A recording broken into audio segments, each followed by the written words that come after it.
నా ప్రభువ భార్యను, నా ప్రభువ వారిరువుని ప్రేమించిన కుమార్తెను, అలాగే అల్లుని ప్రేమించిన కుమారుడి కొరకే ప్రార్థన చేస్తున్నాం. నాయన బిడ్డను దీవించండి, ఆస్వాదించండి, ఆయన ఆరోగ్యంతో నింపండి. తల్లి తన బిడ్డని విడిచిన నేను విడవను ఎడబాయనని చెప్పేవు తండ్రి. మనుషుల దయందను, మీ దయందను దినదినము ఆ బిడ్డ వర్తిల్లాగా కృషించమని ప్రార్థన చేస్తున్నాం. ప్రత్యేకమైన ఈ కృతజ్ఞత కూడికి వచ్చిన అయా నీ బిడ్డలందరినీ మీరు దీవించండి. మీ దాసుల్ని మీరు దీవించి ఆస్వాదించి మీ కృపాతీయంతో నింపమని మిగతా కార్యక్రమం అంతటిని కూడా మీ చేతులుగా అప్పగించుకుంటూ మా ప్రభువును మీ ప్రియకుమారుడైన యేసుక్రీస్తు నామమున ఏడుకొని ప్రార్థన చేస్తున్నాము తండ్రి, ఆమేన్. ఈ సమయం నాకు ఇచ్చిన అధ్యక్షుల వారికి ప్రత్యేకమైన వందనాలు. థ్యాంక్ యూ అండి. ఈ సమయంలో అచ్చంపేట పాస్టర్ ఫెలోషిప్ ఫౌండర్ గారు మరి జాన్యస్ గారు కూడా వచ్చి గ్రీటింగ్స్ తెలియపరుస్తారు.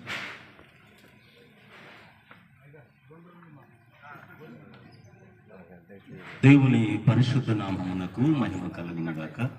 మంచిది, సమయం మరి చాలా మించిపోయింది, 1 గంట అవుతా ఉన్నది. కాబట్టి లాలీ లాలీ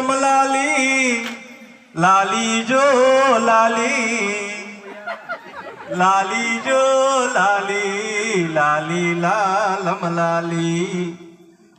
ఈ పాట ఎందుకు పాడారంటే, ఇప్పుడే అయ్యగారు మోసే ఆ మాట అనకపోతే 139:14 వచనం గురించి ఒక మాట చెప్పి ముగిద్దాం అనుకున్నా.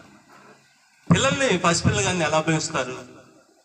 రైట్, 40 సంవత్సరాల అనుభవం కలిగిన యోబయ్య గారు ఒక మాట ఏమన్నారంటే, దేవుని సన్నిధిలో పెంచాలి. ఇద్దరు పాస్టర్ గారు ఒక మంచి ఎంప్లాయ్, మంచి ఇంకో ఎంప్లాయ్, 4 మధ్యలో ఈ పసిబిడ్డని దేవుని సన్నిధిలో పెంచాలి. ఎలా? మోషేని ఆ తల్లి ఎలా పెంచింది? చిన్నపిల్లలప్పుడే ఎలా వాళ్ళు అర్థం చేసుకుంటారు? సైన్స్ కానీ దైవ జ్ఞానం కానీ ఒకసారి మనం జ్ఞాపకం చేసుకుంటే, తల్లి బిడ్డకు పాలిస్తుంది. ఈ స్పర్శ ఆ బిడ్డకు తెలుసు. తల్లి నోటిలో నుండి వచ్చే మాట శబ్దం ఆ బిడ్డకు తెలుసు. ఇంకెవరన్నా ఎత్తుకుంటే, ఇంకెవరైనా మాట్లాడితే ఏడుస్తాడు. అదే తల్లి అయితే హక్కును చేర్చుకొని రొమ్ము కానివ్వగానే ఎంతలా గుక్కపట్టి ఏడుపైన ఆగిపోతుంది. అదే తల్లి మాటినగానే ఆ ఏడుపు కూడా ఆగిపోతుంది, నవ్వులోకి వచ్చేస్తాడు, ఆనందంగా ఉంటాడు. అంటే తల్లి స్పర్శ, తల్లి మాట చెవును బడి ఆగగలిగే వ్యక్తి పిల్ల. దేవుని మాటలు, దేవుని ద్వారా వచ్చేటటువంటి మాటలు కానీ పాటలు కానీ వాళ్ళ చెవులో పడతాయి. అంటే ఆ పసి వయసు నుంచే, ఆ బాల దశ నుంచే వాళ్ళు దేవుని మాటలు, దేవుని పాటలు విని గ్రహించగలరు అంటానికి మోషేయే గొప్ప ఉదాహరణ. మోషేనే గొప్ప మనకి ఈ బైబిల్ గ్రంథానికి ఈ కార్యాన్ని